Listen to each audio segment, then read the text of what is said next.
Ladies and gentlemen, please make very welcome Tim Green.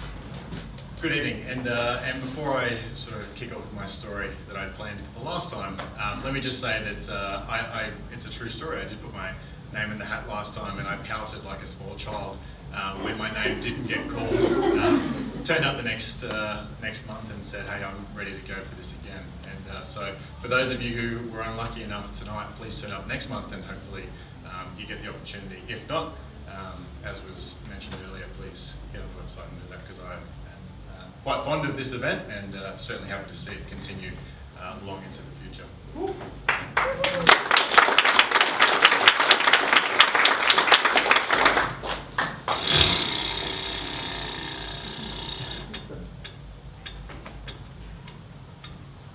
23 red.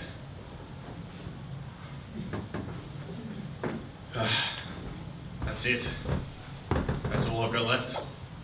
It's my 21st birthday, and I'm at the Star Casino in Sydney. I just put my last $20 on 22 black. I was heartbroken because me and my best friend at the time were out and we were hoping to, as was sort of alluded to earlier, meet a lovely lady and court her. It wasn't looking good for us at this point, and I hadn't had a lot of luck as a young 21-year-old. I had freckles, was overly tall, quite skinny, and had curly frizzy hair, quite much the same as I do now. But we weren't ready to give up yet, and I was new to Sydney. I had joined the army only 2 years earlier, and I was in Sydney for my birthday with my best friend who'd actually moved there as well, and he said, "Hey, look, let's go to a club.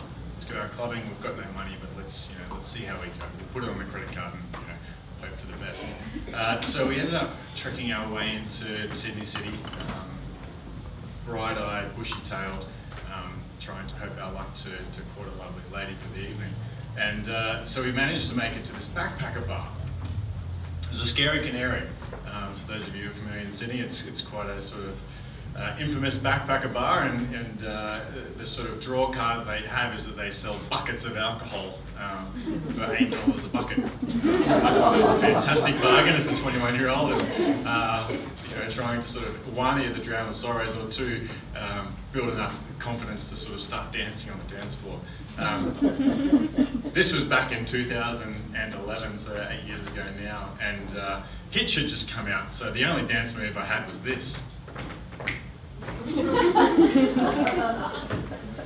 My best friend, who's far more talented than I am, could actually shuffle and dance like a normal human, moved our way out to the dance floor with a bucket in hand, and there we were, presuming to dance as best as humanly possible.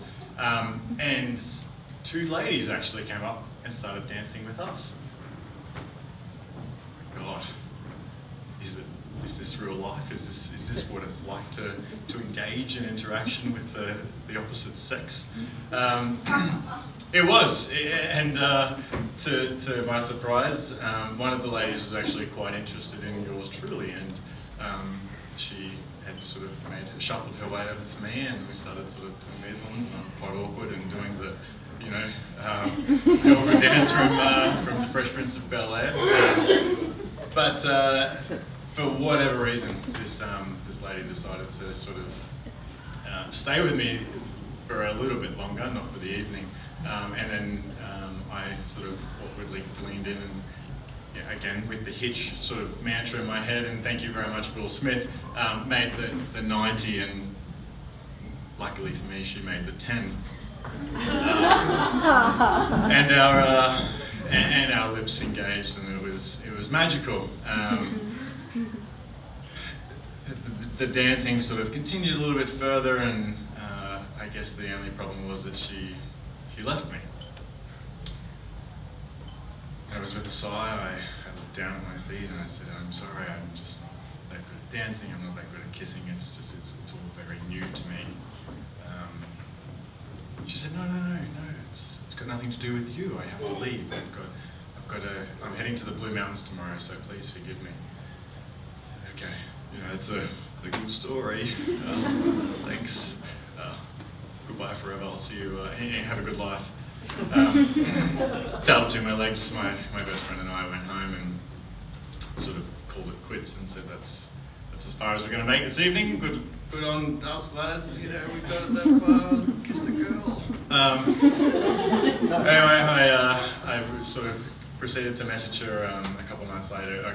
No, I shouldn't say that, it's a lie. I messaged her the very next morning at about 8 a.m. at coffee and said, hey, are you free? Like, do you want to catch up? You know, how's this going? She's like, no, I'm actually in the Blue Mountains. I was like,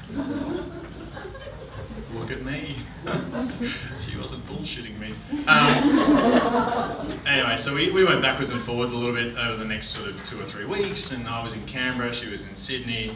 It turned out that she was actually from America and was over here on study abroad, and she was actually going back to America in 3 weeks' time. Why? Why me? Why have I managed to find this woman who I've enjoyed being with, who's you know, enjoys my dancing and my lips and all those sort of fun things that everyone wants to be part of, and now she's gone. And yeah, I remember the day quite well. She called me as she was at the airport and said, hey, you know, we may never talk again. And it was pretty heartbreaking. It's not often that you sort of find somebody that you thought you were going to be with for a long time, and you know, I tucked my tail between my legs and kind of pouted for a little bit longer, just like I did a month ago here when I didn't get my name pulled out of the hat. But I stayed. I said to this young lady, hey, I've got some uni holidays coming up, can I come visit you? She said, okay, it's a little strange. You creeper. Sure, you can come stay at my house in America, in northern New Jersey. All right, fair enough. When are you going to be here? I said, how's 2.5 weeks sound? She's like, all right, cool. I'll pick you up from the airport. So she did that, and I sat on the 24.5-hour flight going, what on the God's earth am I doing to myself, sitting on a 24-hour plane to this girl I met for 3 weeks, and I've decided to now stalk her across the globe. Anyway, so she picked me up and had a big smile on her face as I landed at JFK Airport, and my eyes were wide and my tail was bushy per usual, and she brought me to her home, her childhood home. I was kind of, okay, great, here we go. Met her mother, which was fantastic. I met her sister, and she's like, okay, this is the guest room, this is where you're staying. I was like, oh, where are you staying? Her response was, in my room. It's just across the hall here, but if you want to see me later, let's do that. I'm a little jet lagged, but I'll see what I can do. I passed out and didn't make it to her room that evening. But the next morning, it was probably 9 o'clock in the morning, probably closer to noon, I'd say, by the time I got up, and was adorned by this woman entering my guest room from her childhood room, dressed in a nice lace outfit, and I was like, okay, here we go. Travel 25 hours across the country, let's make this work. And it was working, and everything was going swimmingly, and I was having a great time, and it was perfect. And then there was this noise. It was, oh God, what is that? Sam? Sam, are you in there? Sam? It's her mother. Oh God, we haven't shut the door. Her mother's standing at the doorway. I'm with her daughter. What am I going to do? The panic sets in, I freak out, she freaks out, Sam freaks out, we're all freaking out. She leaves, she runs down the stairs, I'm standing there completely naked going, what do I do with my life? I've found the love of my life and now I don't know what to do, and she's going to leave me forever and this is it, it's all over. And it seemed that way. And I had to leave the house, so I grabbed my bag and off I went to one of her friend's house, and and I had to stay there for 2 or 3 nights.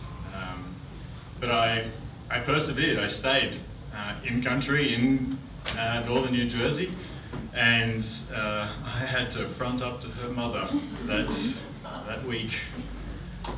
And boy, howdy, is that the hardest apology I've ever had to make. Some random Australian in her house with her daughter, only having arrived 12 hours earlier in the country. So we made it work. I had to fly back to Australia. I only had sort of 2 weeks of leave, and I spent the next sort of 3 nights there grovelling on my hands and knees, apologising as best as humanly possible. But we made it work, and I'm sort of lucky enough here to stand here tonight, and we got married 3 months ago, after 8 years. So my loving wife is here. You can't see her, she's bright red in the second row on the far left. So Samantha Morgan. Sorry, no name, Samantha Marie. I guess it's don't give up. There's going to be hurdles in everything you face in life, and whether it's losing a loved one through an untimely passing or whatever the case may be. Don't give up on what you believe in, and keep fighting. So respect everyone who's struggling.